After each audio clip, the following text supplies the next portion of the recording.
আমি একদিন মরে যাব, আমারে কবরে যাইতে হবে। কবর থেকে একদিন আমাকে হাসরের ময়দানে বিচারের জন্য দাঁড় করানো হবে। আর সেই বিচারের ময়দানে আমার পুরা জিন্দেগির আমল নামা লিখিত কপি আমার হাতে দেয়া হবে। সেই আমল নামা নিয়ে আমাকে দুইটা কাজ করতে হবে। একটা হলো মহান আল্লাহ পাক রব্বুল আলামিনের সামনে সরাসরি হিসাব দেওয়ার জন্য দাঁড়াইতে হবে। আরেকটা হলো মিজানের পাল্লায় ওজনের জন্য আমার আমল নামা দিতে হবে।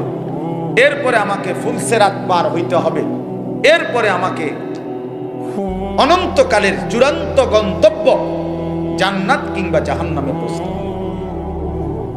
এই এতটুকু স্টেজ, মৃত্যু, কবর, হাসরের ময়দান, আমল নামা হাতে নেওয়া, আল্লাহ পাকের মুখোমুখি হওয়া, মিজানের পাল্লায় ওজনের জন্য দেওয়া, ফুলসেরাত পার হওয়া, অতঃপর জান্নাত বা জাহান্নামে পৌঁছা, এই বিষয়গুলো এক সেকেন্ডের জন্য, একদিনের জন্য আল্লাহর কসম মুমিন ভুলে গেলে তার জিন্দেগি বরবাদ। একদিনও ভুলা যাবে না, একদিনও, প্রতিদিন মনে রাখতে হবে।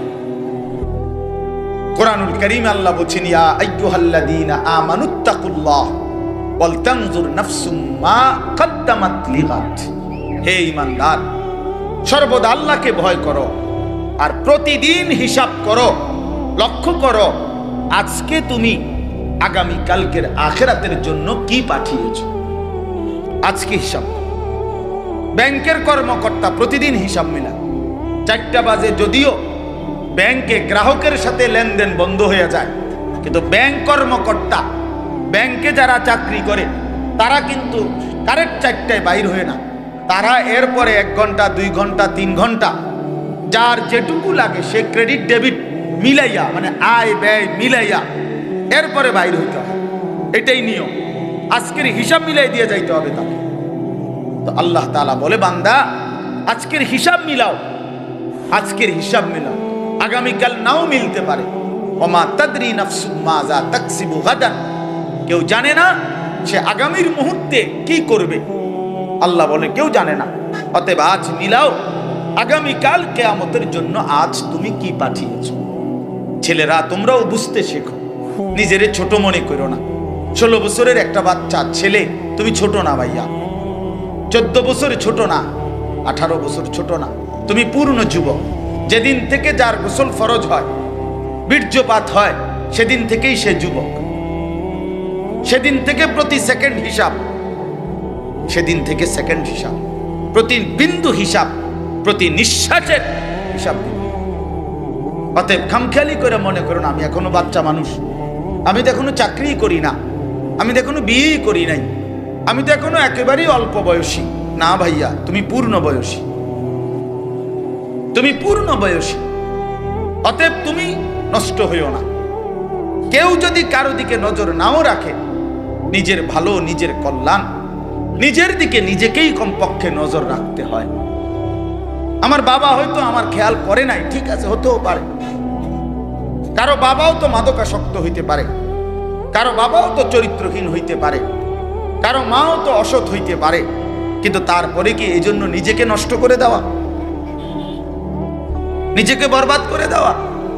এই জন্য আমি অনুরোধ করলাম, আমাদের কথা এতটুকুই, প্রত্যেককেই এটা মনে রাখতে হবে।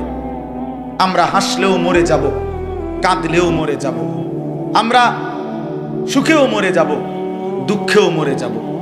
রাজপ্রাসাদের ওই অট্টালিকাতে যে থাকে সেও একদিন মরে যাবে, জীর্ণ কুঠিরে যে থাকে সেও একদিন মরে যাবে। অতএব আমাদের যেরকম মৃত্যু হচ্ছে, এই গোটা সৃষ্টি জগতের একদিন মৃত্যু হবে।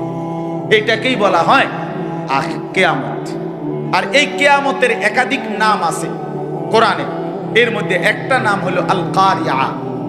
এই যে সূরার মধ্যে আল কারিয়াতু মাল কারিয়া, আল্লাহ তাআলা বলেন আল কারিয়া একটি প্রচন্ড ধ্বনি, প্রচন্ড করাঘাত, প্রচন্ড একটি বিকট আওয়াজ, বিকট একটা শব্দ। এইটাকে আল্লাহ তাআলা বলছেন মাল কারিয়া। সেই বিকট শব্দটা কি? ওমা আদরাকা মাল কারিয়া। নবী আপনি জানেন সেই বিকট শব্দটা কি, কেমন হবে? অর্থাৎ এই বিকট শব্দ বলতে আল্লাহ তাআলা কিয়ামতকে বুঝাইছেন।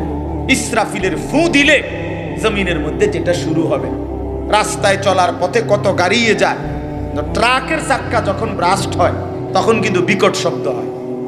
সবাই বুঝে ট্রাকের চাক্কা ব্রাস্ট হইলে আলাদা বোঝা যায় যে কিসের চাক্কা ব্রাস্ট হয়েছে, ট্রাকের চাই, এটার আওয়াজটা একটু কি বেশি আওয়াজ, বেশি আওয়াজ। এই জন্য আল্লাহ তাআলা বলেন, বন্ধু আপনি জানেন সেই বিকট শব্দটা কি? সেটাই কিয়ামত, সেটাই ইসরাফিলের ফু।